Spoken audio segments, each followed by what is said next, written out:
Recently, we dropped our first 10 examples of characters permanently displaced in time, and as we went through the examples, it became clear that Star Trek has a habit of trapping people outside of their established time frames. You know, fish out of water, so to speak, take somebody who was an expert in their time and then leave them hopelessly outdated and out of the loop in a new story. Now, that may seem fairly bloody cruel on the characters, and frankly it is, but it does leave the door open for an excellent character study.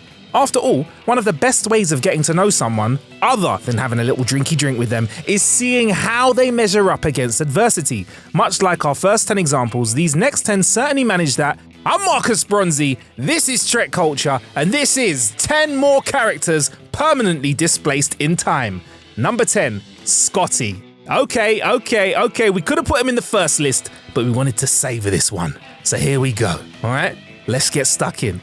Captain Montgomery Scott, chief engineer aboard the Enterprise and the Enterprise A, trapped in the 24th century, having suffered a mild case of transporter pattern degradation. Whilst the crossover event was a touching episode for fans of the original series and the accompanying movies, it was a bittersweet ending for the most famous Canadian Scotsman in the fleet. TrekCulture has addressed the discrepancies between the next generation and generations before, so for this entry, let's just focus on the story of Relics, alright? After being rescued from the transporter buffer of the USS Jenolan, Scotty materializes out of time. Decades have passed since he went in, so he is now, to his current knowledge, the last surviving member of his crew. While Spock is still out there on Romulus at this point, Scotty is not informed of that on screen, at least. The beautiful scene on the holodeck depicting the old engineer on the bridge of the Matt Jeffries original ship is tinged with sadness, as both the character and the audience know that this is truly the end of an era. Though Scotty saves the day once more helping Geordi save the Enterprise D, he elects to spend the rest of his days on the Northern colony,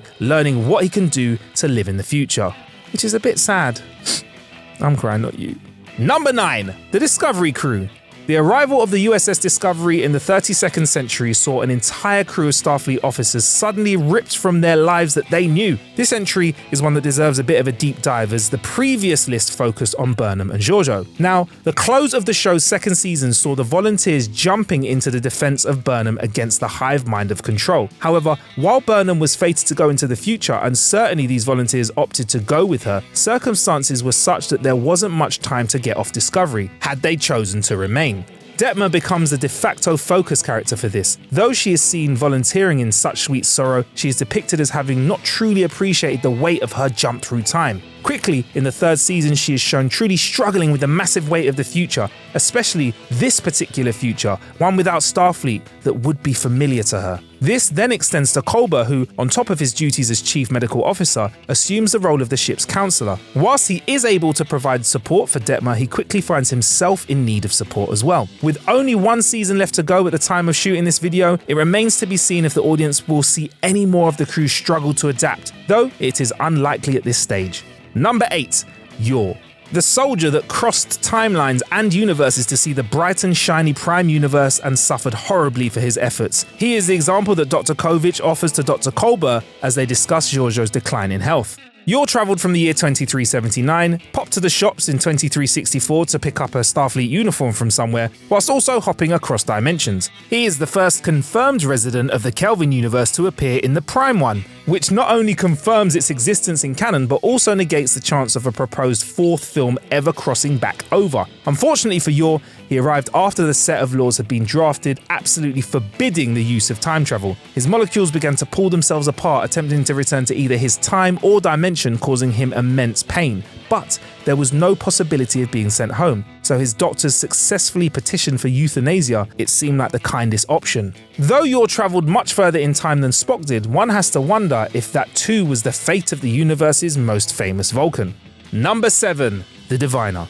The Diviner, a representative scientist and warrior of the Valnakat, travels back in time some 50 years, hoping to avoid the destruction of his homeworld. Once a thriving society falls into a deadly civil war after the first contact with Starfleet, so hitting the undo button seems the best course of action. He was a member of the Order, a fanatical section of the Valnakat society who believed Starfleet to be responsible for all of their ills. As he said, Starfleet lit the fire and left us to burn. His single-minded obsession with stopping this future from existing ensures that he knew he must, by definition, be going on a one-way trip. He was accompanied by his own dreadnought and created a progeny whom he named Gwendala to counter his solitude. Though he does repent in the final days of his life, it must also be remembered that the diviner employed the use of child labour and specifically child slaves in his attempt to find the USS Protostar. His blind obsession led to the misery of countless alien beings, so we can only hope that if and when Season 2 of Star Trek Prodigy hits the air, the audience may be treated to a diviner from a different time, perhaps one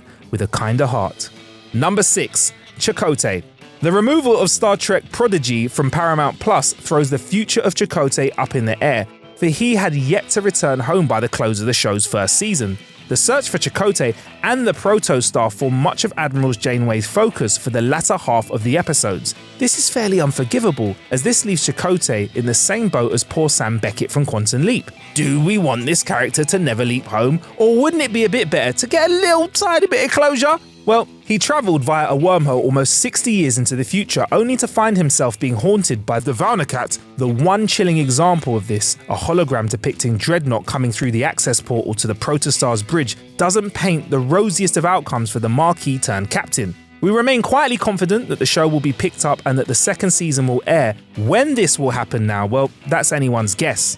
Number 5. The Frozen Humans. In the neutral zone, it's not just the return of the Romulans that the crew of the Enterprise D must face. 3 humans, cryogenically frozen in the 21st century, are discovered floating on an old space station. Each of them had succumbed to illnesses that were easily curable by the 24th century, so reviving them was a relatively simple affair. However, their acclimation to the time period was not. First, there was Sonny Clemens. How was he supposed to survive without his alcohol and television? Then, poor Raph Offenhouse, having lost all of his direction in a finance-free future. Finally, Claire Raymond, who is distraught to learn that she has travelled so far forward that she can't be with her dearest sons. The 3 serve as examples of an earlier time in humanity's evolution, as Picard takes note. Offenhouse is greed, whilst Clemens is glutton, and perhaps it's Raymond who embodies the best of her time: empathy and family. Though the characters are never revisited again in Star Trek, there's surely an interesting long trek to be had in exploring how they fare in this brave new world. Number 4. Tasha Yar. Could Tasha Yar ever catch a break? In the Prime universe, she's senselessly killed by the creature known as Armus, thrown across a desolate space, sapped of life. Despite Dr. Crusher's best efforts, she expires on the operating table, and this is truly a ending for a fine officer. The accidental arrival of the Enterprise C in her future offers her legacy another shot at the wheel though. In this changed timeline, she never died on Vagra 2 and still serves as the chief tactical officer on the Enterprise D. Once it becomes clear that the older ship must return to where it came from, and she herself becomes aware of her counterpart's fate, she requests permission for a transfer. If she is to die, let her death have meaning.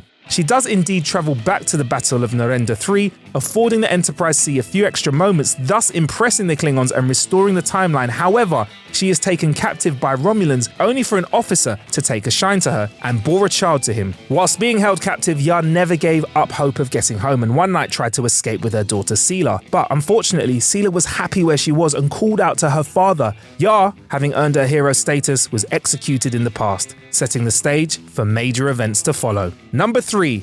Admiral Janeway. Vice Admiral Janeway underwent the ultimate sacrifice to get her crew home earlier than her own timeline had allowed. Where she came from, Voyager got home in 2394, though it suffered several more casualties along the way, including 7 of 9. This haunted the Admiral, affecting her enough to formulate her final plan. She designed a plan using stolen Klingon technology to travel back in time with the knowledge and advancements that would make Voyager both far stronger and give it the ability to get home almost instantly. Her plan didn't exactly go without a hitch though, as she hadn't truly counted on the stubbornness of a certain younger captain, namely Catherine Janeway. And the two butted heads, unable to initially see eye to eye. They did eventually manage to make compromise though. The Admiral's original plan and the pair's new plan were terminal for the older officer. In this new plot, not only did Voyager manage to get home 16 years sooner than it should have, but they were able to deal a crippling blow to the Borg, hammering in one of the final nails in their cybernetic coffin. Number 2, Rasmussen. Rasmussen appeared to be a charming, if a little bit frustrating historian from the 26th century. He appeared on the Enterprise D just before a large historical event, the climate crisis on Penthara 4, and proceeded to make himself at home. As his credentials checked out, Captain Picard afforded him full courtesy, even going as far as to step to the side so that Rasmussen could beam directly onto the bridge. Though he drove the crew mad with his comments about knowing what was to come, he started to give little hints away unknowingly that tipped off the crew to his real identity. Small objects started to go missing. A tricorder here, a neural stimulator there. When confronted by the crew, he tried to escape in his time pod with Data. It was then revealed that he was just giving us a big old ruse because he was from the past, not the future. He planned to bring these technological advances back in time and invent them one per year and make some dollar bills. Unsurprisingly, this didn't go to plan, and he found himself trapped in the 24th century, ready to be quizzed by the historians of that time. Irony had never tasted so delicious. Number 1. Captain James T. Kirk.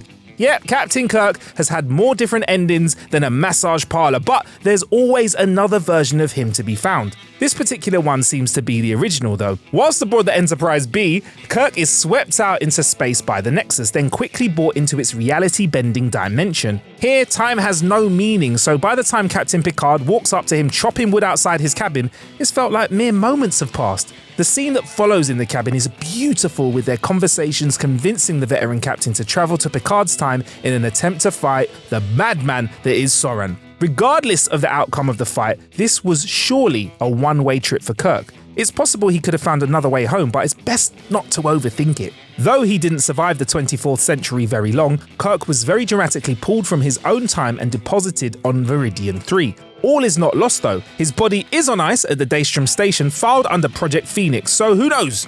He may yet make his way to share a drink with Scotty after all. So there you have it, 10 more characters permanently displaced in time. Is there any others you can think of? If you can, chuck them in the comments below and they may just make it into the next video in this series. And of course, make sure you like and subscribe. You can find us on Twitter at TrekCulture, on Instagram at TrekCulture YT. I am on all social medias at Marcus Bronzy, MarcusBronzy, and my award-winning podcasts are called How to Kill an Hour and Ain't Got a Clue. Get those where you listen to your pods. Until next time, stay blessed.